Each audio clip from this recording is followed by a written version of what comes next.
in today's time through the problem of truth and lie. This is a central problem today. Whom do we trust? Is there objective truth? And so on. And what you can discover soon is how the faked cancel culture left and political right, they are both historicists, relativists in a bad sense. Okay, so my topic will be, if you allow me, let's say half an hour and then we go on, will be the so-called liar's paradox. You must know it from philosophy. Statements like, everything I am saying is false. Now, if this statement is true, then it's false, because at least this statement claims something that cannot be true if this statement is true. No, everything I'm saying is false. No, this statement is not false if you say this. We know how, for example, Bertrand Russell tried to solve this problem with, I think, way too simple way of simply distinguishing levels. That a statement about a set of things cannot be itself part of this thing. You know, a statement of something is at a different meta level, then you avoid this contradiction. But I will not go into this stuff. It's boring. Logical problems.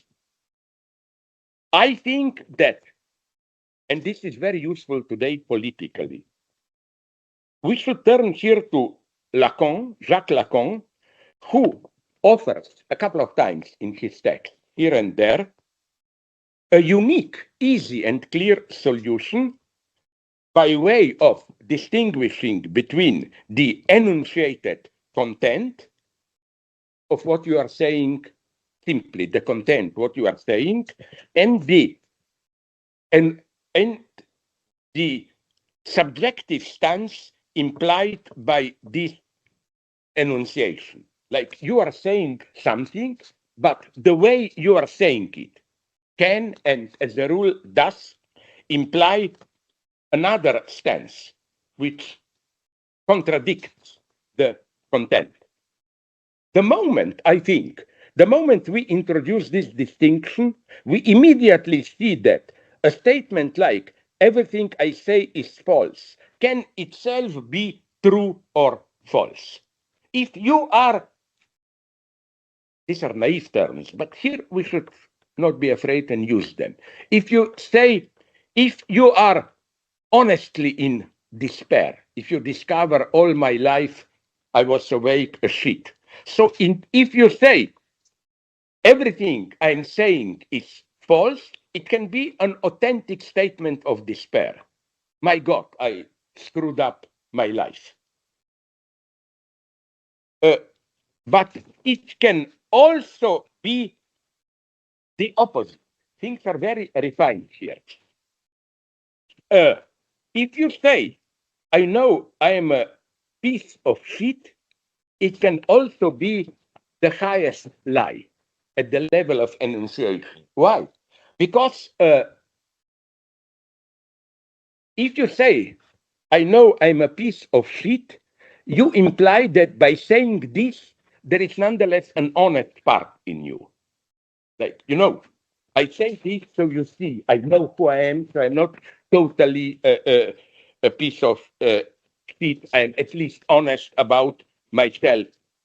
Our reply to this false version should be, I think, a paraphrase of the well-known Groucho Marx saying. You know, he's famous. This guy looks an idiot, talks as an idiot, but this shouldn't deceive you. This guy is an idiot. We should say, you act like a piece of shit, and you admit you are a piece of shit, but this will not deceive us. You are a piece of shit. No, I know. Years ago, I developed this, mentioned this. In what sense? That this happened to me. He is dead, forgotten. I will not tell his name. We had half a century ago, when I was studying philosophy, a professor who was professor of analytical philosophy and probably was informing secret police. These were more harsh communist times about what the students are saying. And once he was drunk and he even admitted to me, I know I'm a piece of shit, but so what? I survived and so on. I didn't. But I was tempted to tell him, yes, you are a piece of shit. So why are you saying it then? It was true. He's, it's the same with, it's the same with, it's the same with, sorry, am I here? Yeah. It's, it's, it's, it's the same with we find similar paradoxes in our rightist populism. I think we cannot even imagine the functioning of today's rightist populism without these paradoxes. Let me give you an example which fascinated me. No, I didn't mention it here, if I did correct. After Trump was re-elected in, when was it, October, September, I don't know, 24? November, sorry. Alexandria Ocasio-Cortez, who retained her seat in Congress, through some analysis, I don't know how she got this data, discovered that many of the people who voted for her at the local level voted for Trump at the federal level. So don't ask me how he got names of many of these people, but she wrote a letter to them, a personal one, asking them, how can you do this? Aren't our politics totally opposite? And it's interesting what the answer she got. It's that, and in a way, they were right. It's that the impression of ordinary people, you and maybe Bernie Sanders on the left and some Trumpians on the right are the only people who appear to say what they really mean. While all the centrist Democrats are extremely calculated, cautious, not to disturb anyone. Uh, and which is true. I remember the unfortunate, now it's easy to make fun of her. Kamala Harris, just before elections, she was asked, I don't know on which network, like the usual question, what would do Gaza, blah, blah, blah. And it was immediately visible on her face a trace of fear, like, my God, I'm afraid to say something wrong. So neither should I appear pro-Palestinian nor pro-Israel. So she said something incredibly flat and void. To a concrete answer, what would you do as a president with regard to Gaza? Her answer was something like, it's very sad when people are killing each other and I will try to stop it. That's why she was losing votes, while both Trump and Kamala avoided this. But the paradox on the other side, and here we are again at the distinction between enunciated content and enunciation, is that what people misperceive as Trump's authenticity brought him new votes even or precisely because when he was caught lying. Because again, I read other studies where they show how the reaction of his partisan when he was caught, often even within the same speech, with some inconsistencies, their reaction was, you see, he is a normal human being like us. He is not a robot just disciplined by some advisor. First I will say something more horrible. I, up to a point, accept this. Up to what point? Listen. Listening to this latest, especially Greenland, appearances of JD Vance, I'm saying, please, if you are religious, I'm not, but nonetheless, je sais bien, mais quand même, I'm tempted to say I will nonetheless pray that Trump will survive. Because if Trump dies, we will get Vance. And Vance is much worse. Trump is a opportunist, change. You can negotiate with him. Vance is a totally manufactured robot. Listen to him. She doesn't even make the appearance to actively think. She identifies with a certain stance, which is totally determined by those who trained him. He was, literally created by Peter Thiel, that mega billionaire, who controls his career from the very beginning.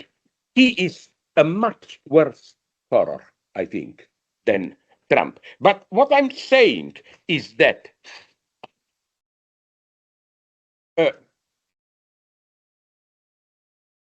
Trump, again, consciously allows himself to be inconsistent. You remember, at some point he said Zelensky is a dictator in Ukraine. Then now, a week ago or two, he said, I'm pissed at Putin for saying that Zelensky is not, and so on. But that's what brings him votes, because that's the tragedy. This inconsistency is perceived as a sign of authentic spontaneity at the level of enunciation. In some sense, it is. In some sense, now I will do something really evil. Maybe I will write it, but then goodbye, United States. Because, it already happened to some of my friends. It's no longer a joke. You can be rejected, refused entry, no?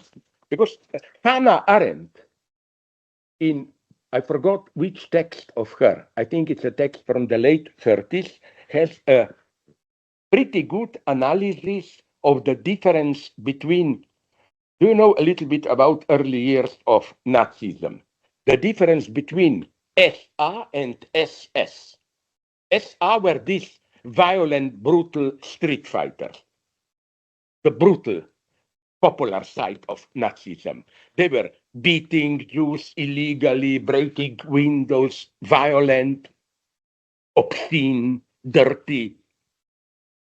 While SS were this, in nice uniforms, cold executioners, no passion in them.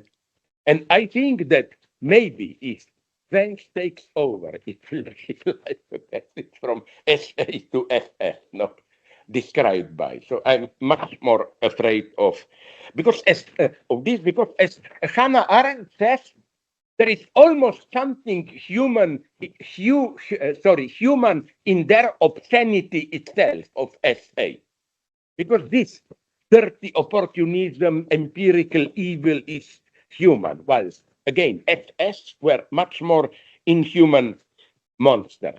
So by spending so much time on this, I wanted to make clear another thing. I hope you will agree that when I distinguish between enunciation and enunciated, I'm not simply saying the enunciated content is lying and the position of enunciation is authentic. No.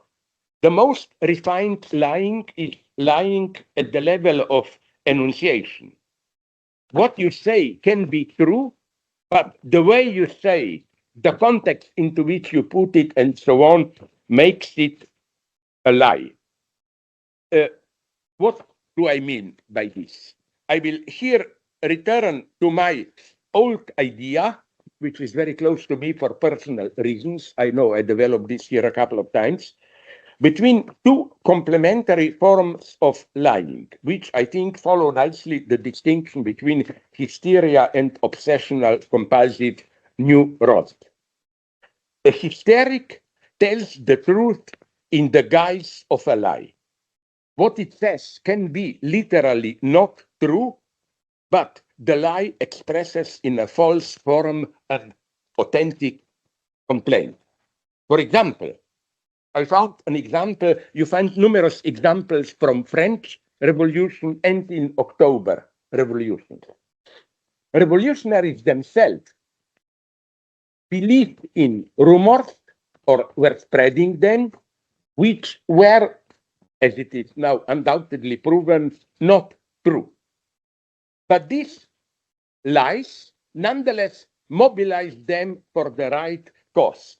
In French Revolution, it was the idea, which is proven false now, that it's the idea in the French Revolution that the rich are organizing a big hunger, starvation, burning fields, and so on to make people starve. It was not true.